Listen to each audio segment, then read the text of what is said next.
Okay, look, that's not a This ridiculous is the thing to caliber say. of player what I'm saying right here is the facts. I am presenting to you the facts of the matter. Oh, this is going to be fun.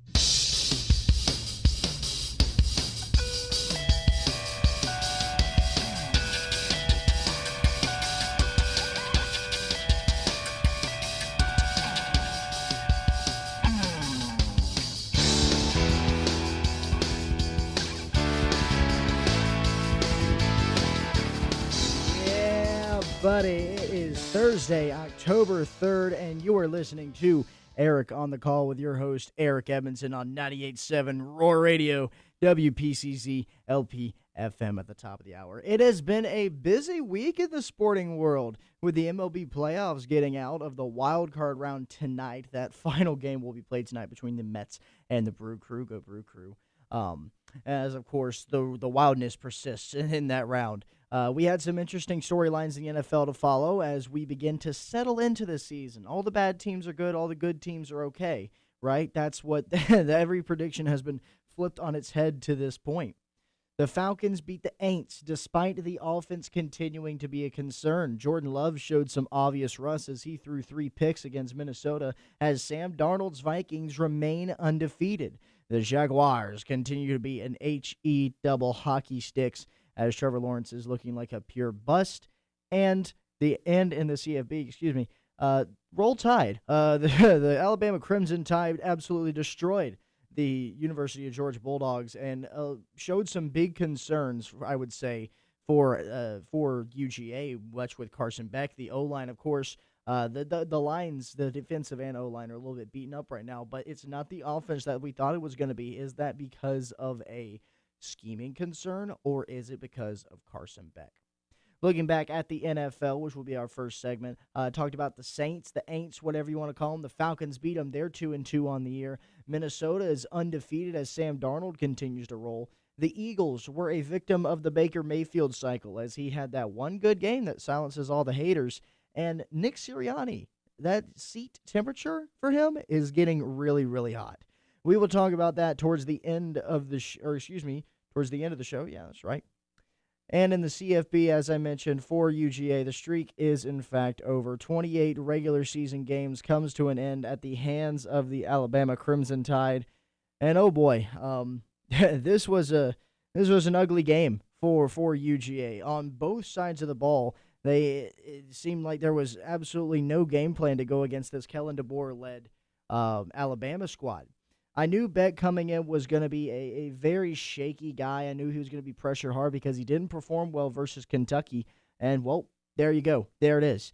If you tuned on the YouTube channel last week, as we all went through Hurricane Helene, I did call out that Alabama would be taking that game home. Speaking of Helene, would like to send out all my thoughts to those affected by the storms, specifically to any listeners in South Carolina. Stay strong. It's a tough time, but you're tougher. All right? So, UGA will look to course correct this week as the South's oldest rivalry comes to Athens with Auburn coming to town. Auburn has had a very rough year, and it's at the point where everyone is looking forward to Auburn men's basketball.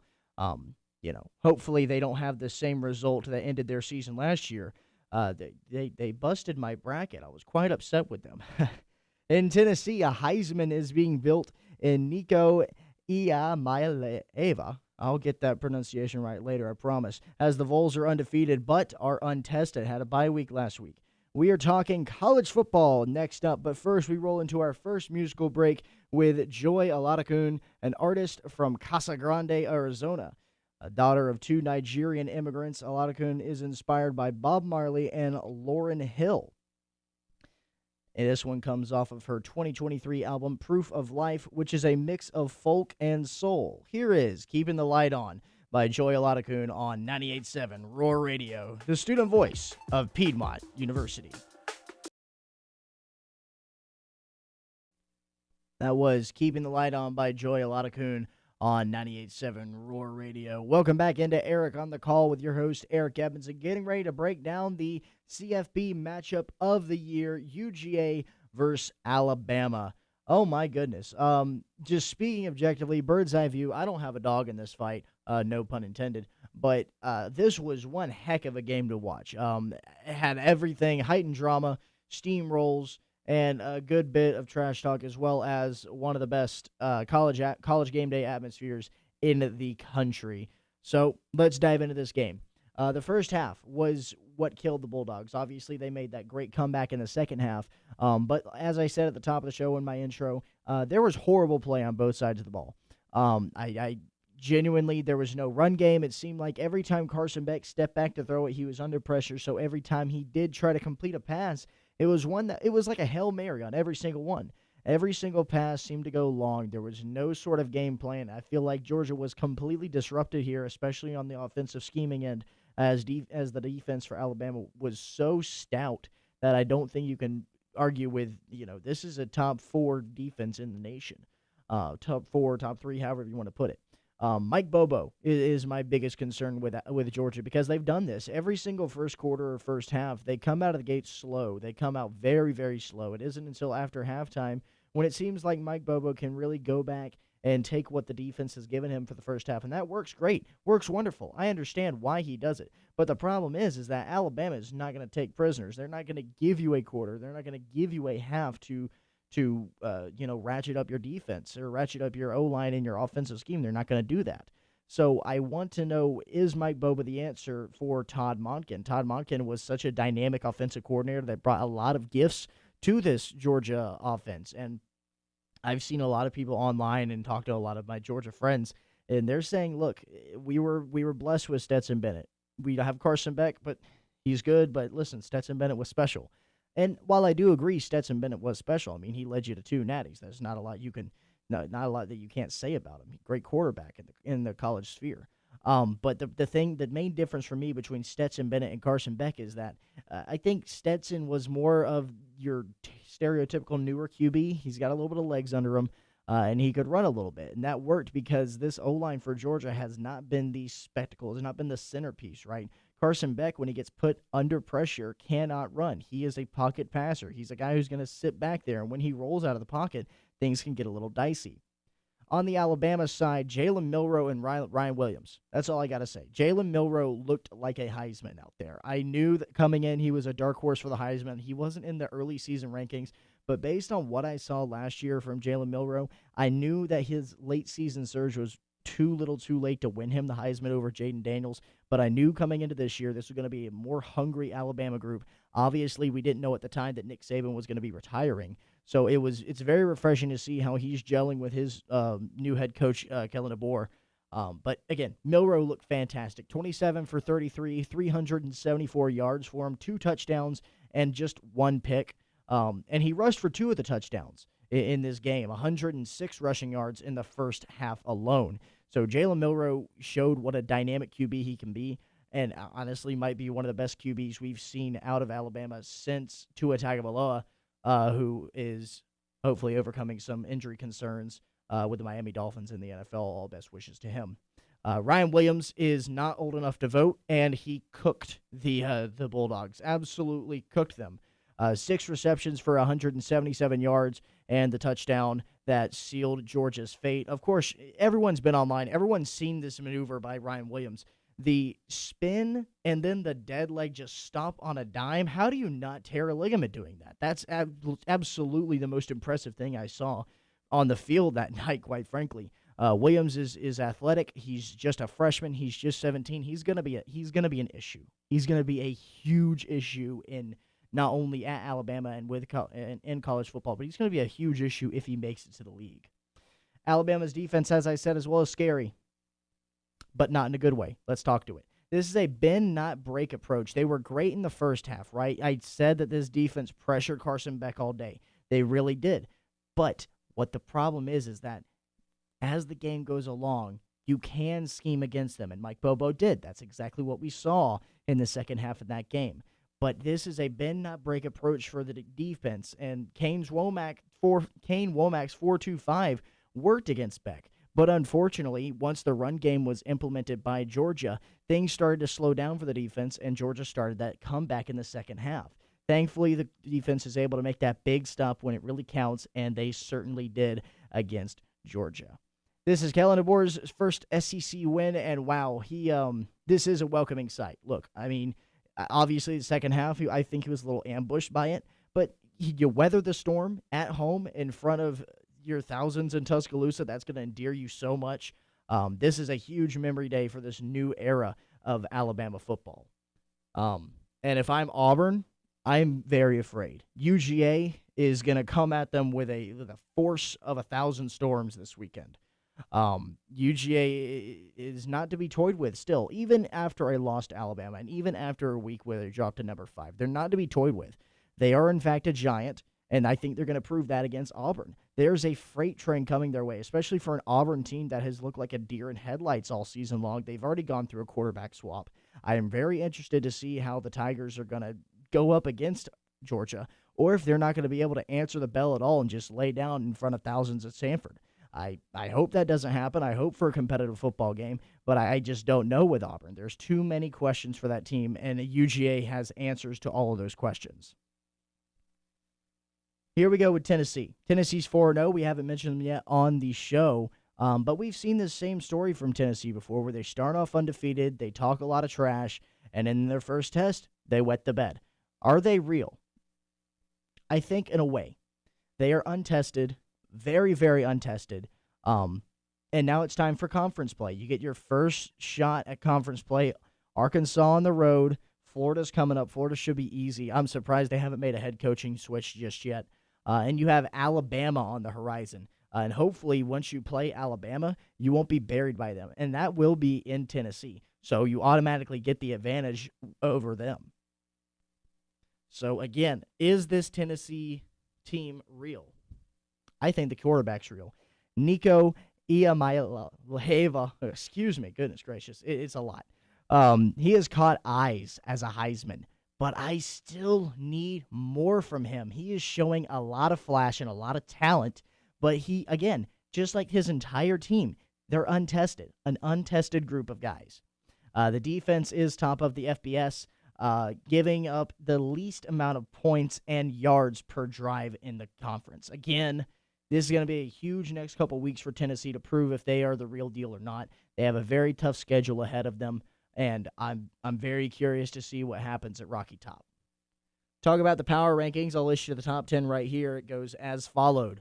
Bama, Texas, Ohio, Tennessee, Georgia, Miami, Oregon, Penn State, Mizzou, and Michigan. Obviously, there was the big shakeup between Bama and Georgia, and I was told by a couple people, like, look, I don't think that Bama's going to be able to usurp Texas. I mean, Bama came in ranked still pretty low. Well, no. Bama absolutely demolished Georgia in that first half. Doesn't matter what the second half happened. They ran over them. They earned that top spot. Meanwhile, Texas played, who cares, right? Texas still has a lot of talent, and they're riding with Archie Manning, which is still a big issue. Not for them, though, because Arch Manning, is a fantastic QB back there, and he's the backup while Quinn Ewers is still getting looked at. So Texas is a huge issue. Again, they've been riding for the Arch for a minute. They haven't skipped a beat. The only reason why they dropped is because they did not play anybody higher when Alabama played Georgia. Michigan clinging to a top spot. They're very top. This list is very top heavy. Michigan sneaking in. They're still a little dangerous, especially with the expanded playoffs. They can definitely make some noise. Miami has surprised me a lot. They are having a special season by their standards, even if they did just escape versus Virginia Tech. They're running on vibes and a dream here, guys. They will travel to Cal for College Game Day this upcoming week. Give you some games to watch over the weekend if you're interested in college football and college football alone. UCLA will be at number 8 Penn State. Unfortunately, no whiteout game. That's not at night. That is going to be a noon kickoff. Miami, again, is going to be at Cal. Again, College Game Day is going to join them. Number 4, Tennessee goes to Arkansas. The Razorbacks will have a test against a conference opponent, and we'll see if Nico is up for the shot. Clemson goes down to FSU. FSU, we have clowned them multiple times on this show. I'm not going to do it here, but they are having a bad season. Alabama plays Vanderbilt. Yep, that should be pretty easy for the Crimson Tide. And again, Auburn will be at UGA. If you're in the Athens area and you want some conference, some SEC action, head down to Athens. The game day atmosphere is electric. So make sure you're paying attention to those this weekend, as we're going to see some high scoreboards I'm going to project. We're going to roll into our next segment here. The MLB is getting set to roll into the divisional round. We saw the Tigers dethrone the Astros. The Royals swept the O's, as it is now 10 straight postseason losses for Baltimore. The Brew Crew was able to survive against the Mets and possibly take some wind out of their sails, crossing fingers. And the Braves, with massive help from their pitching staff, massive help. They were unable to overcome the Padres force. I had some hopes there. Script was written a little bit before that. But still, Braves, unfortunately, were taken out to pasture by the Padres. Maybe unfortunately, maybe favorably. Depends on how you're looking at it. But the Braves season has come to an end, a very cursed season overall. We got MLB talk coming up. Before we do that, though, we're going to slide into another music break, set up with an artist I just learned about a week or so ago, maybe a couple weeks ago at this point. They make lo-fi indie rock with a big closet band feel. FL Studio open on the laptop type of situation. So here is Wonderbag with Running Back Boy on 98.7 Roar Radio, the student voice of Piedmont University.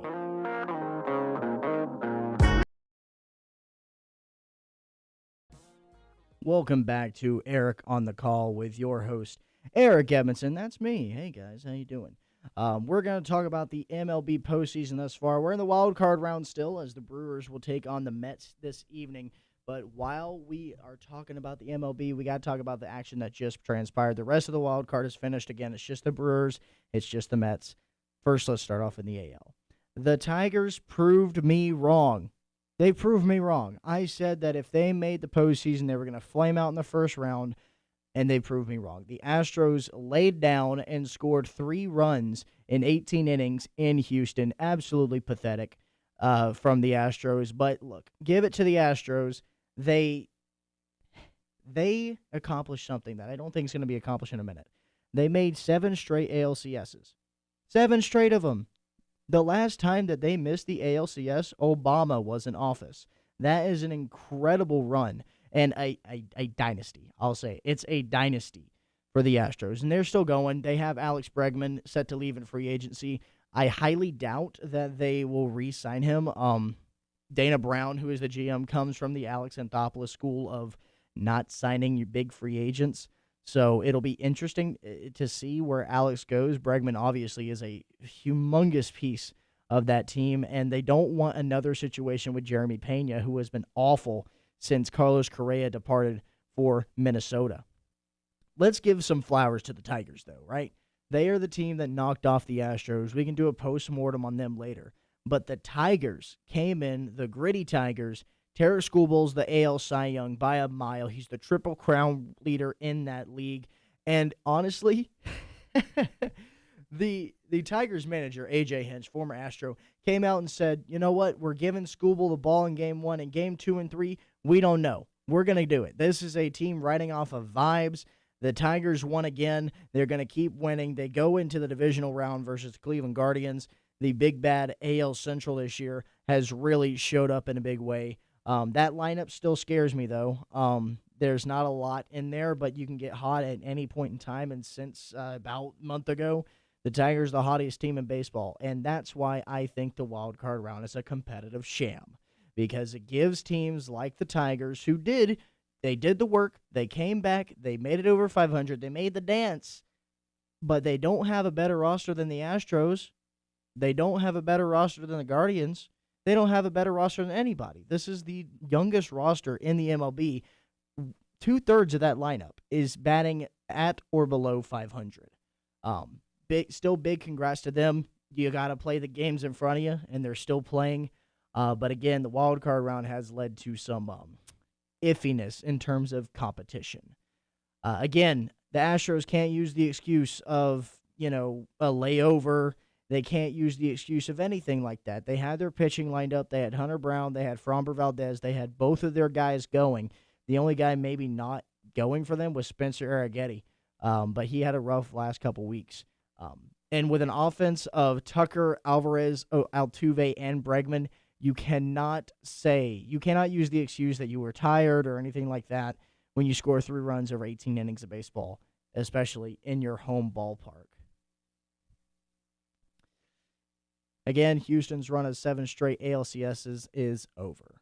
Let's hop over to the other side of the AL with the Baltimore Orioles and the Kansas City Royals. Baltimore, I'm disappointed. I am so disappointed. What the heck was that? Pathetic. One run of offense in 18 innings of baseball. That's diabolical.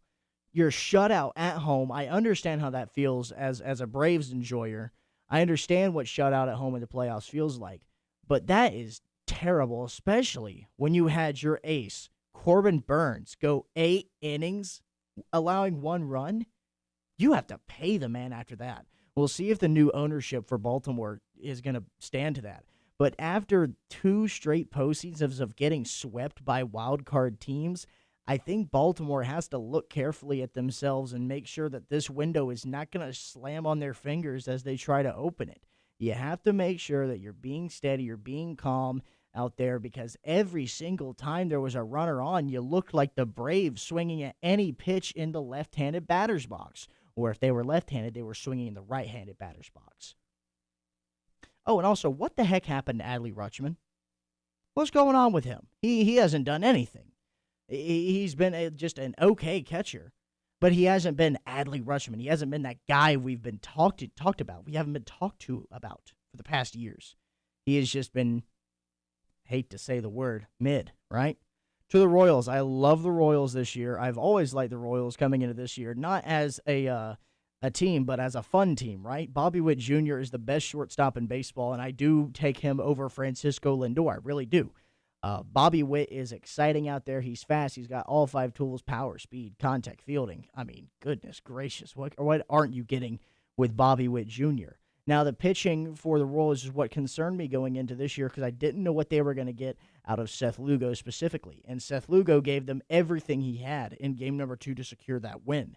Cole Reagans and Seth Lugo going. I knew that Royals had this one in the bag after the Orioles lost game 1. When you go out there and Corbin Burns gives you 1 run, you win. You win the game, and you couldn't. You couldn't do it, Baltimore. So now the Royals are heading on to the division series to play the Yankees, the big bad Yankees. I still like the Royals. I think they're still hot. It comes to a point where a roster is better built than you are, and I think the Royals are still just a year too early. So we'll see how they do against the Yankees, but I'm not extremely hopeful for them to take this into the ALCS. Who knows? We could be looking at a Tigers-Royals ALCS, and that would be fantastically fun. Let's talk about the Mets and the Brewers. Game 2 was fantastic. Oh, my goodness. Jackson Chourio, 2 home runs. Garrett Mitchell, 2-run nuke in the wee hours of that game to send this one. And give credit to Frankie Montas. He did his job. It looked sketchy there in the first couple innings, and I started getting a little worried. But Frankie Montas held on. He did his job. He gave it to the bullpen, which has been so good for the Brew Crew. And again, that's the formula in October. Good starting pitching, dominant bullpen. That is the key to success. In Game 3, it's going to be Tobias Myers against Jose Quintana. I don't like Jose Quintana this year. He had a rough year. I believe he's coming off the injured list over the past couple months. We'll see if he's able to quiet the Brewers lineup. They took a lot of momentum into Game 3. The Mets are still very dangerous. They have Mets magic, Mets luck, devil magic, whatever you want to call it. They have that on their side. They're going to bloop and bleed you until you're dead. And the Brewers have the ability to stay with them, but they have to keep the offense hot. I like the explosivity in Milwaukee's lineup. I love Garrett Mitchell. I love Willy Adames, and I love William Contreras. And if Rhys Hoskins can stop getting beat down by the Mets, that would certainly be refreshing as well. Let's talk about the Braves. The season of misery is over. Quite frankly, I'm not mad that it's over. I'm actually quite free that it is over as a Braves fan. They were finally taken out to pasture. They finally got old Yellered by the Padres. And it was pretty funny that the last game of the year for the Braves, they lost 5-4. And this is a stat I'll bring to you of how bad this Braves offense has been all year long. They were 11-60 when the opponent scores more than 4 runs. 11-60. Now, they did run into some bad luck. Jorge Soler in the ninth inning had an absolute rocket that was caught by Jackson Merrill just in front of the warning track. Stuff like that happened to the Braves all year long. They led the MLB in hard hit rate. There were some dead ball accusations, all right? Some things were flying around against the Braves, but they weren't unwarranted. This was an unlucky team, but again, you have to answer the call. You have to answer the bell, and the Braves could not get off the mat. The reason they're in this position, the starting pitching and the bullpen. One of the starting pitchers might have pitched his last pitch as an Atlanta Brave. Max Fried was not his best last evening. However, I'm not going to put it on him. 4 infield singles, whatever you want to call it. No one can overcome that. Eventually, the dam is going to break. You only get lucky for so long, and the Padres' luck was a lot better than the Braves' luck going into this game. So I really expected a dominant showing out of Max Fried. Unfortunately, he got pulled in after the second inning because the Padres tacked on 5 runs. Then the bullpen came in and slammed the door. You had 5 more scoreless innings after that to keep the game where it was. So I don't understand why the offense couldn't come back there. They almost did, but it was too little, too late, as they got stuffed by Joe Musgrove again. All of this could have been prevented, though, or at least a good bit of it could have been prevented if Chris Sale pitched the game. Why didn't Chris Sale pitch a game? I thought the Braves were saving him for the must-win, the elimination game. Well, the Braves lied. It was a bold-faced lie by the front office, by Brian Snitker, that they said that they were saving Chris Sale for a big game. Because last time he pitched was against Cincinnati, and he said that he felt the back issues then. That's why his velocity dipped there. Now, I understand nursing an injury for 2 weeks, but to say that he was ready to go on last Wednesday when the Mets played the Braves in that game 2, when they said that he was ready to go there, they were lying. There's no way you can tell me that it was day-to-day for 2 weeks. That is ridiculous. So I want to know what the behind-the-scenes were of that. I want to know when he was able to pitch, and I want to know why we didn't know about it until 30 minutes before Game 2 of a doubleheader against the Mets that would decide the Braves' season. What was that organization? What was that call, Alex Anthopoulos? That is quite ridiculous. And speaking of Alex, I think in 2025, the seat gets hot for him and Brian Snitker because the Braves have advanced past the first round in only one time in a 162-game season. Of course, they made the NLCS in 2020, but they've advanced past the the wild card, the NLDS, whatever you want to call it, the first round one time since this window is open in 2018. That's unacceptable. That's completely unacceptable. I don't know if it's a hitting philosophy, I don't know if it's a managerial philosophy, or I don't know if it's a roster construction philosophy. But either way, the Braves need to fix this postseason performance issue, or else they're going to become the Dodgers. Point blank period. They're just going to become the Dodgers. So after I've ranted about the Braves, let's talk about the team that knocked them out. Rightfully so. I'm not mad that the Padres knocked the Braves out. They are a fantastic team, and they have a great chance to win it all this year. The Padres have it. They just do, man. Fernando Tatis, I think, has been overlooked, really. The MLB is obviously hiding him with his steroid things that went on a couple of years ago, but Tatis is overlooked, I would say. He is still a monster down there. They have a beautiful top 3 in the rotation. You have Michael King, who dominated the Braves, Joe Musgrove, Dylan Cease, and you have Yu Darvish waiting in the wings. Yu Darvish is waiting. Think about that. The Dodgers are in trouble because they're going to have something to figure out with their own starting pitching, with Jack Flaherty, Yamamoto, and Clayton Kershaw lined up at some point because the rest of their staff has been injured once again. We're going to take another musical break here, we're going to get into our next segment, but before we do, we're going to take another musical break, this one from Nino Ferrer, an Italian artist influenced by Otis Redding and Ray Charles. Here is Mint Julep off of his 1974 album Nino and Radia on 98.7 Roar Radio, the student voice of Piedmont University.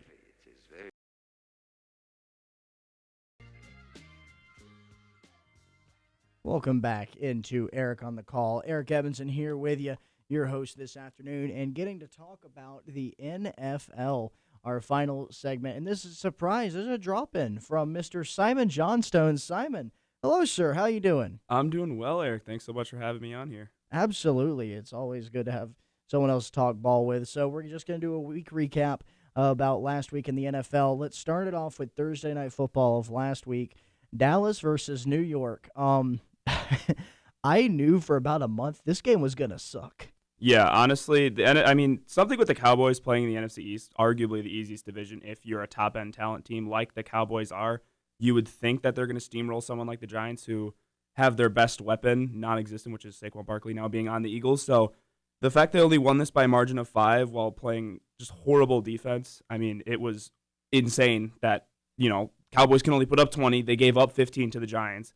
And it's just, the Cowboys are the Cowboys sometimes, Dallas is in trouble this year. They have looked way off base. I don't know what the answer is.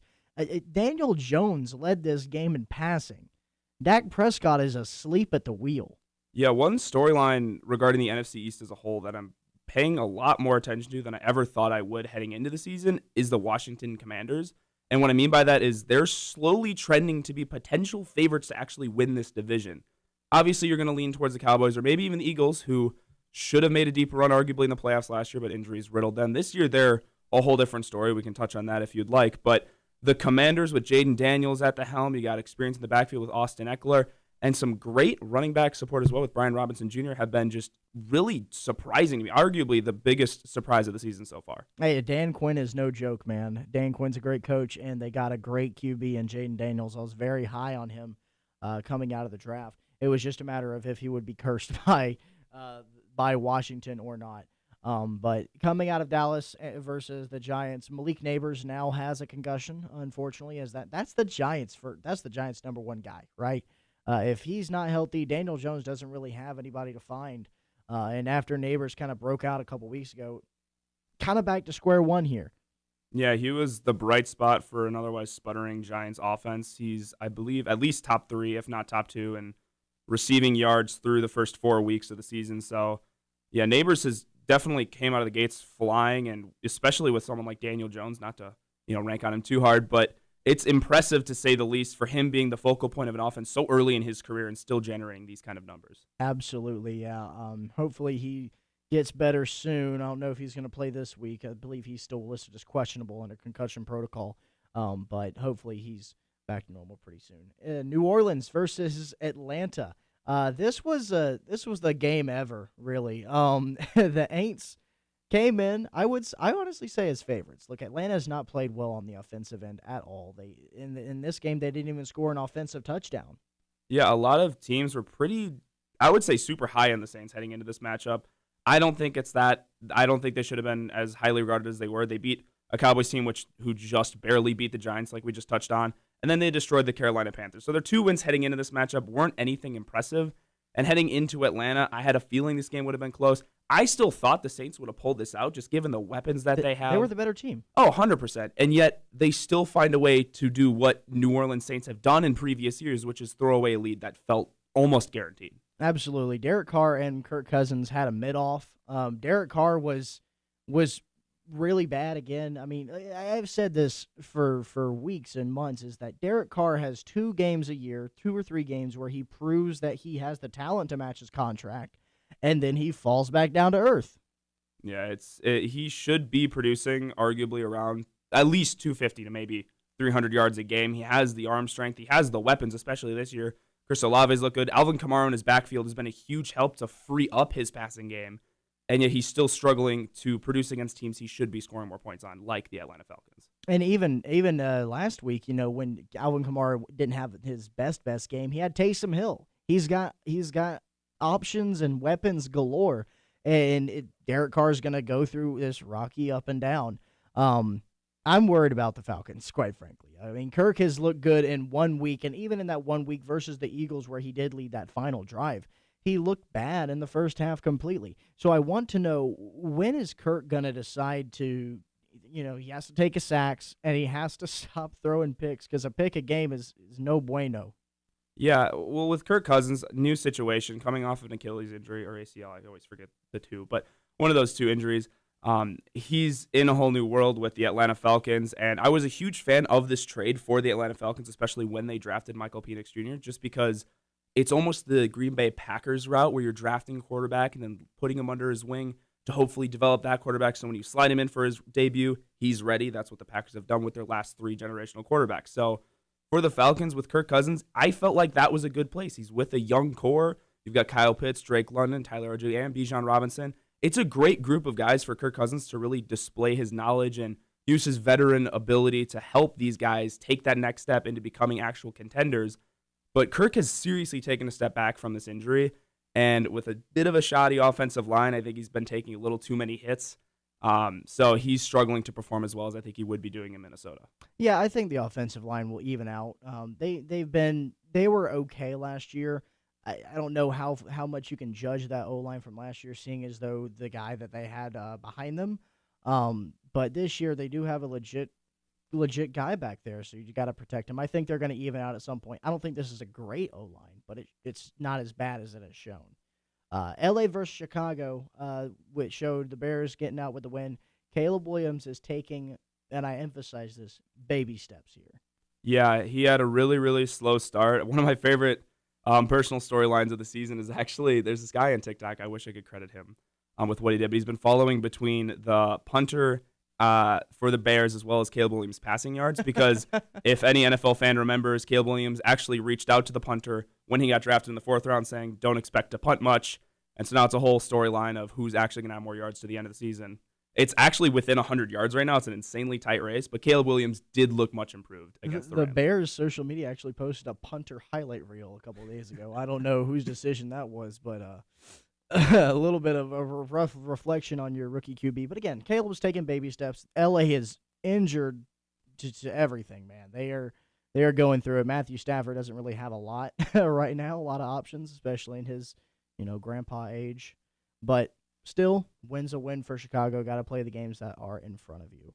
We'll talk about Minnesota and Green Bay next. Simon, I know you're a Packers fan, and I was quite questionable about the decision to put Jordan Love in this game. Yeah, I was too. I spoke with some of my friends right before when they announced that Jordan Love was going to be starting. Personally, I would rather have Malik Willis in the backfield just because I think he's done a fantastic job in the 2 weeks. Yes, he's played against teams that don't really match up to what the Vikings have been producing this year. But he's been solid. He's done what he's needed to do, and that's been great. And our wide receiving core has done what they've done, which has been really good in terms of depth, all contributing. And, of course, Jaden Reed's been playing ridiculous within these couple weeks, as well as Dontavian Wicks. So the Packers look great. I thought you keep Jordan Love off because he's your guy. You just spent the second most money in NFL history on one player, so you're logically going to want to hold on to him. He's your insurance policy. So I felt like it was a bit of a rush to put him in, especially when we are going to play LA next week against the Rams. So for me, I just felt like it was an unnecessary put in. The counter argument was that this is a game we needed to win. We were 2-1 heading into this week. Vikings sitting at 3-0. If we win this, we stay atop of the division. But I still think it was the wrong answer. 2-1 going into this week. I'm not going to blame that loss in week 1 on the Packers at all. You can blame that on field conditions. You can blame it on the Eagles. Sometimes you just get beat by a good team. It happens. But what my concern is, was this rust or was this still injury? I would say it was mostly rust because looking at just simply the box score, you saw a lot of highs that we know Jordan Love can do. He threw over 300 yards. He had multiple touchdowns. Interceptions, that's where the rust showed. We saw one pick in particular. He had a go route. I forget which receiver it was for. It might have been Romeo Doubs. Go route into the end zone. It was a 5-yard separation between him and the quarterback. Lands right in the hands of the cornerback. So it's those certain plays where you start to question, okay, what's going on with Jordan Love? But we know his IQ is much higher, where when we get a couple games back with him under the gun, we'll know he's not going to be making those decisions. Absolutely. And you mentioned that you'll play in LA next week, so it's going to be an easier task for easier quotation marks for Jordan Love to go up against. But the other side of this coin is Minnesota. Sam Darnold and the Vikings are the only undefeated team left in the NFL, much to the surprise of everybody. Are they real, or is this 2016 again? I am starting to think they're real, which is obviously painful for me to say, but truthfully, it just sounds crazy to me because right when J.J. McCarthy, I already thought they were going to be at least sub 500, just given the fact that they're likely starting J.J. McCarthy at the start of the season. With him going out with an injury, you put in Sam Darnold. I'm like, okay, well, we know Justin Jefferson will probably grab him a few wins. Darnold's got that experience. He's played in the league a ton of times. So we figured, okay, yeah, they'll sit around 500. They've come out of the gates firing. Their offense has looked fantastic, arguably comparable to what Kirk Cousins was able to do in Minnesota when he was there last year. So it's shocking, but I will, as I'm trying to cope with the loss of last week, the Packers lost that game. The Vikings didn't win it. We missed 2 field goals, which would have given us the win. But the Vikings have still played fantastic ball. My only concern for them is on the defensive side. I think they're giving up a little too many points week in, week out against their opponents, and that could be their Achilles heel heading into when we get to postseason talk. Yeah, and look, Kevin O'Connell's group has done fantastic, right? Darnold has found Justin Jefferson, but he's also found Aaron Jones a lot. Aaron Jones has been pretty good. He's here to help. You mentioned the defense. I believe in the defense a little bit more. I think coming into this year, Vikings were going to be a defensive team anyway. But teams are going to have to scheme around the fact that Kevin O'Connell is going to get Justin Jefferson open. You have to find JJ, or else you're going to lose. It's just bottom line. So we'll go on to Denver versus the New York Jets. I don't know if you watched this game at all, Simon. This game sucked. It was bad. Yeah, we were on the road back from a tennis tournament, and one of my teammates is actually a huge Broncos fan, so he was losing his mind at the end of the game, getting super excited. I deferred to watch it, frankly. I paid attention to it a little bit in the first half, and when I saw something like 6-3 or something at the half, I was like, all right, this is one of those games where you just kind of check the scoreline at the end. So, yeah, I wasn't able to catch the full game, but I did get a couple play-by-plays towards the end with Bo Nix making one play. Bo Nix won this game with 60 passing yards. It's incredible. 60 passing yards for Bo Nix as Denver trumped over New York. Philly versus Tampa Bay. The Eagles didn't look great in this one. Not at all. No, they haven't. They still don't have Devonta Smith, which I think is a bigger miss than a lot of people argue. He's a huge help to them, especially in the deep passing game for Jalen Hurts. But the Eagles overall just are still shaky. I mean, ever since they lost to Tampa last year in the postseason, I really haven't felt that good about how they've been playing. Their star power is undeniable. Mm-hmm. They're always going to be an NFC contender just with the star talent that they have. But given the few couple weeks they've been playing so far in early regular season, it's been really rough for them to kind of find their footing and get everything going and firing all cylinders. No, and I wonder how long that leash gets for the guy at the helm. Nick Sirianni, I think, has been on the hot seat since last year. Started out with 6-0 and then went down the toilet, right?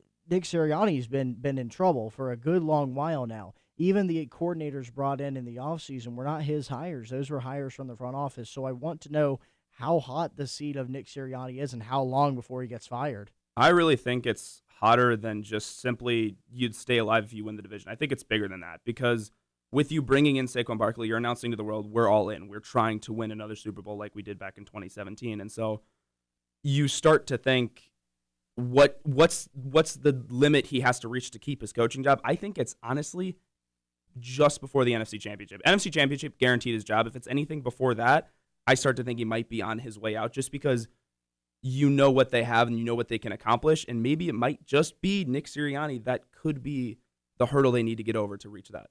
Yeah, very interested to see how that saga is going to continue out. Speaking of hot seats, Doug Peterson in Jacksonville, they are not undefeated, the opposite of undefeated, right? They are 0-4 on the year. Doug Peterson is not the only problem in Jacksonville, but he's certainly a worthy scapegoat. Yeah, Trevor Lawrence has also just looked tough. It's pretty surprising. I've always been pretty high on the guy. I mean, his college career, he didn't lose a game. So you would think going in, he'd play well. In his rookie season, it was a little up and down, but we kind of gave him a pass with how rough the offense looked. But they've really built a good brigade around him. They brought in another running back besides Travis Etienne to really work the backfield for him. They've got good receivers with Christian Kirk, as well as a couple other options for him. And once their tight end gets back, Evan Ingram gets back, then they'll also have that as an option with both him being out, a little bit more limited offense, but it's just looked rough. It's been bad. And this isn't a situation where you can just bench Trevor Lawrence because the offense is built around Trevor Lawrence and his strengths. So it's up to him to do something. Now, I wonder at some point you have to realize, look, they have built a good team out there on paper. Players got to play at some point, and it's been underperformance, not just from T-Law, but the rest of Jacksonville. It's been quite underperforming. And Doug Peterson, unfortunately, I mean, when you're head coach, you were top of the line to get your head cut. Yeah, and the small shining light that you have if you're a Jaguars fan is the division's pretty weak this year. I mean, the Titans with Will Levis's generational meme run is still going strong. The Titans have looked up and down, though they did have a great win last week. You have the Texans, who are obviously the favorites to win the division. Then you also have the Colts, which Anthony Richardson is a little up and down. I'm still high on him personally, but it's been, to say the least for them. I mean, he can throw a 80-yard pass, but I mean, he can't do the in between. He's now injured. Right. And gave us Joe Flacco coming back, which was glorious. Thank you very much. Glorious Joe Flacco here to save another season. The Bills had a bad game. You know, it happens. You have a bad game against Baltimore. Baltimore came out of the gates slow, but they figured out what everyone has told them for about 6 months is like, hey, I'm glad you got Derrick Henry and all, but you got to give him the ball. Yeah, Derrick Henry's been the really good bright spot. Lamar Jackson's doing what Lamar Jackson does, but offensively, the biggest question mark for me is their tight end play. I mean, Isaiah Likely and Mark Andrews aren't producing. It's incredible. Mark Andrews, 0 points last week in fantasy if you're a fantasy player, and things like that just blow my mind because he's a highly coveted tight end, easily top 5 in the league. You don't have to argue with that if you're talking about talent, yet he's not being incorporated into the offense. So I don't know if it's trying to utilize Derrick Henry more, even though, obviously, like you said, we're really still not. Mm-hmm. But the Ravens still have a lot of question marks to answer on the offensive line. And defensively, though, I think they've done pretty well. Yeah. Tennessee versus Miami on Monday Night Football. That also sucked. Miami is a boat without a captain and a boat without a sail out there without Tua at the helm. Or oars. Or oars. There's no hope. I mean, you can stick out your hand to row the boat, but Miami this season's done for them. Will Levis, though, Will Levis is very funny. I'll give him that. Will Levis has given us some very funny images across the week, and now he's injured with an AC joint injury. And they you know what the harshest part about that is on that dive? They didn't give him the first down. All that effort and for nothing, man. Seattle didn't go as quietly as I thought they were going to on Monday night.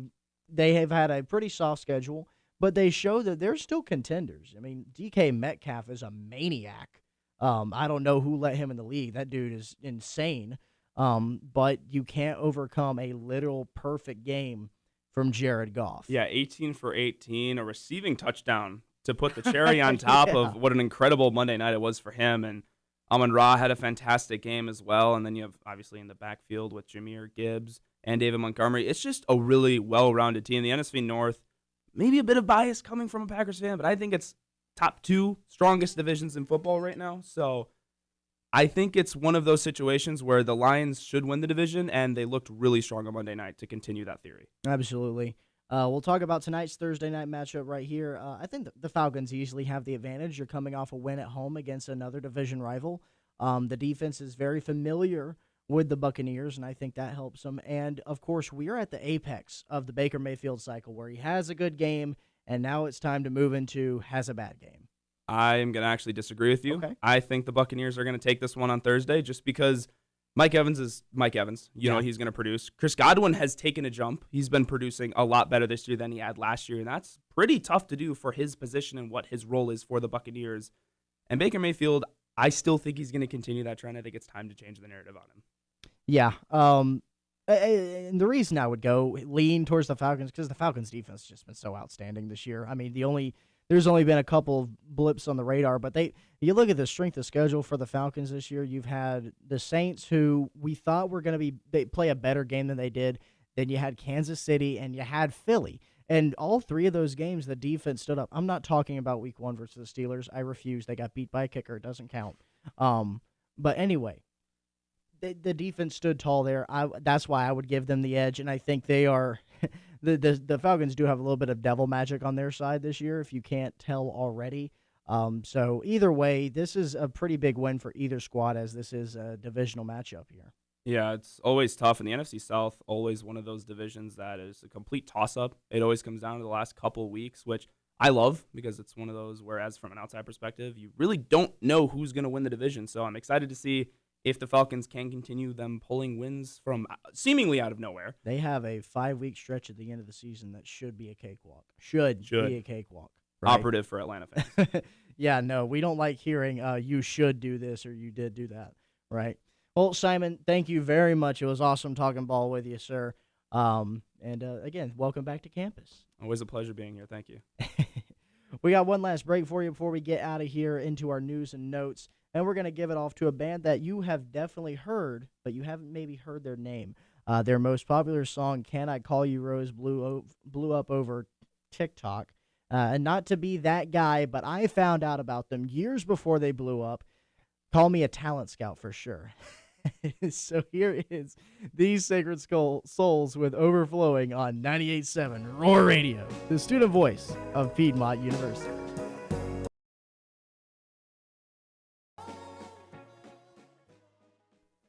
Welcome back into Eric on the Call. Getting ready to get you out of here, but before we do, let's talk about some news and notes.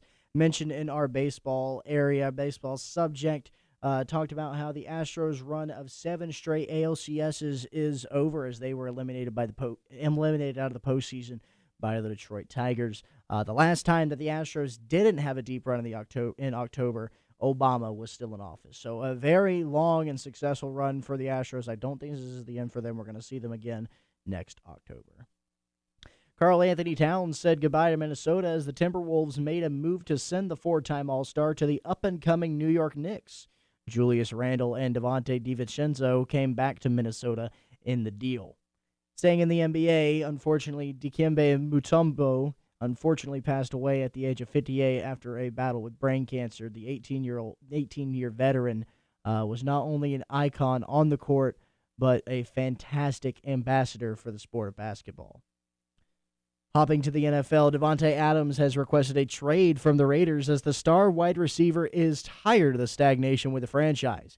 Adams has been nursing a hamstring injury for weeks now as he has requested the trade. Speaking of hamstrings, Christian McCaffrey still has no idea what's going on with his. After seeing a specialist in Germany, his timetable for return is anywhere from 2 to 8 weeks.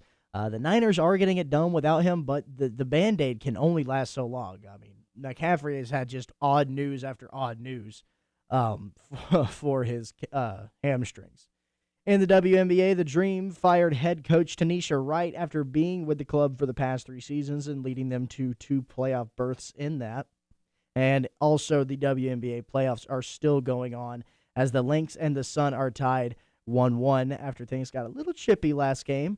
Friday should be interesting, and the Liberty are up on the Aces. Vegas is down 2-0 in that series, so make sure you tune into that on Friday. Give you some games to watch again in the WNBA. Lynx vs. Suns, 7:30 on Friday. Liberty versus the Aces is at 9:30 on Friday. WWE, if you're into that, Bad Blood comes to town in Atlanta on Saturday, so make sure you tune in out for that. PPV, WWE in town. CFB college football, Tennessee at Arkansas gets started at 7:30. Miami at Cal will get started at 10:30 at night. That's college game day again. Clemson will be at FSU, and Auburn will be at Georgia starting at 3:30 kickoff. In the NFL, Thursday Night Football tonight is the Buccaneers and the Falcons. That will be held at the Benz in Atlanta. The Ravens will be at the Bengals. The Bills will be at the Texans, and the Saints will be at the Chiefs. In the MLB, New York versus the Brewers happens tonight. That is the final game in that series. Win or go home for both New York and Milwaukee. That gets started at 7 o'clock. Be sure you're tuning into that one. Game 2 was absolutely electric, and you're going to see some more in this one. ALDS and the NLDS are going to start this weekend, Saturday and Sunday, both the start of those games. Well, again, that is going to do it for us here on the show this afternoon. Thank you so much for joining us, and make sure you're tuning in tomorrow on 98.7 Roar Radio all day, because we have a full day of college radio as it is World College Radio Day, the theme being the Voices of Democracy. That kicks off tomorrow at 8 a.m. with our manager show takeover.